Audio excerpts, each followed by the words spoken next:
চাঁপাইনবাবগঞ্জের ফিলিং স্টেশনগুলোতে অ্যাপের মাধ্যমে জ্বালানি তেল বিক্রির কার্যক্রম চালু হওয়ায় সাধারণ মানুষের মধ্যে ভোগান্তি উল্লেখযোগ্যভাবে কমেছে। ডিজিটাল এই পদ্ধতির ফলে দীর্ঘ লাইনে দাঁড়িয়ে অপেক্ষা অনেকটাই কমে এসেছে বলে জানিয়েছেন মোটরসাইকেল চালকরা। তারা বলছেন, কিছুদিন আগে জ্বালানি নিতে গিয়ে ঘন্টার পর ঘন্টা অপেক্ষা করতে হতো।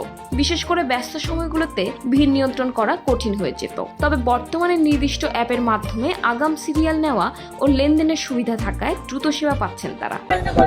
আমি তেল আনতে এসেছি সকাল ৮টার সময় সিরিয়াল ধরেছি, এখন বাজে কত সেটা বলেন। এখন পর্যন্ত আমি তেল পাই নাই, লাইনে দাঁড়িয়ে আছি। সুযোগ সুবিধা একদিক দিয়ে ভালো হয়েছে, একদিক দিয়ে আবার লাইনে পড়া কষ্ট হচ্ছে, মানে তেলের গতিটা দেওয়াটা আর কি কমে গেছে। সকাল থেকে এসে তো লাইন ধরে আছে, খ্যাপ ট্যাপ মারবো, ভাড়া না মারলে তো আমরা খাইতে পাবো না, পাবো কি? এখন তেল না পেলে তো হচ্ছে না। এখন ধরেন যে লাইন ধরে তেল ৫০০, ৭০০, ২০০ টাকা তেল দিয়ে তো ৩ মান চলছে না গাড়ি। ৩টা-৪টা লোক খাটে একটা ট্রলিতে, আপনার সেই লোক তো আর খাটতে পারছে না, সব দিয়ে বসে ৩-৪টা পরিবারের লোক একটা ট্রলিতে খাটে, সবাইতে বসে। এখন ধরেন আগে তেল নিতুম, চলে যেতুম, যা খ্যাপে চলে যেতুম।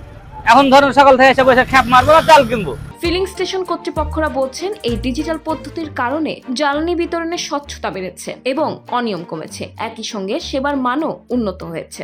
লাইনে মানে শান্তশিষ্টভাবে লাইনে দাঁড় করে আমরা তেল পেয়েছি, কিন্তু প্রায় মোটামুটি ১ থেকে ১.৫ ঘন্টা আর কি। এরকম গ্যাঞ্জাম নাই, হওয়া নাই এরকম। আগে হয়তো বাজে গন্ডগোলটা হতো, এখন কিন্তু ওরকম গন্ডগোল নাই। তবে আইন শৃঙ্খলা মাইনা যেভাবে আমরা তেল দিচ্ছি এভাবে তেল ওঠাই উচিত। আলিশডিন ফিলিং স্টেশন, যেটা অবস্থিত লাহারপুর, বারোঘরিয়া, চাঁপাইনবাবগঞ্জ জেলায়। যেহেতু আমাদের বিগত প্রিভিয়াস উইকে আমাদের বুধবারের দিন একটা মিটিং হয়েছে ইউনো সাহেবের সাথে। উনি ওইখানে আমাদের যে বৈশ্বিক যে সমস্যা, স্পেশালি অকটেন পেট্রোলের যে সমস্যাটা, আসলে ডিজেলের সে ধরনের সমস্যা হচ্ছে না, স্পেশালি অকটেনের পেট্রোলের সমস্যাটা, এই জন্য সমাধান স্বরূপ তারা বের করেছে অ্যাপসের মাধ্যমে হচ্ছে তেলগুলো প্রদান করা। তো এটা আমি পার্সোনালি যেটা ফিল করছি যে অ্যাপসের মাধ্যমে তেল প্রদান করলে যেভাবে ওনারা ইনস্ট্রাকশন দিয়েছে ৫০০ টাকা করে দিয়েছে, দ্যাটস ইনাফ ফর এভরিওয়ান। কারণ এভাবে যদি স্পেসিফাইড করতে যায় ওনারা, তাহলে আসলে সম্ভব হবে না যে কতজনের প্রবলেমগুলো ওনারা সর্ট আউট করবে।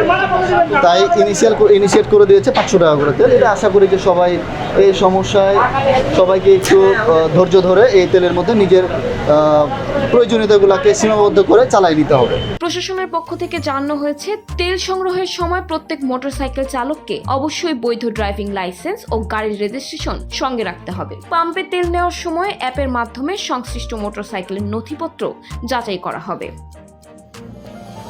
প্রতিবার সর্বোচ্চ ৫০০ টাকার জ্বালানি তেল সরবরাহ করা হবে এবং একবার তেল নেওয়ার পর পরবর্তী ৫ দিনের মধ্যে জেলার অন্য কোনো পাম্প থেকে আর কোনো তেল নেওয়া যাবে না। যদি কোনো চালক এই সময়ের মধ্যে পুনরায় তেল সংগ্রহের চেষ্টা করেন, তবে অ্যাপের মাধ্যমে ওই বাইকটিকে ব্লক করে দেওয়া হবে এবং তার বিরুদ্ধে কঠোর আইনানুগ ব্যবস্থা গ্রহণ করা হবে।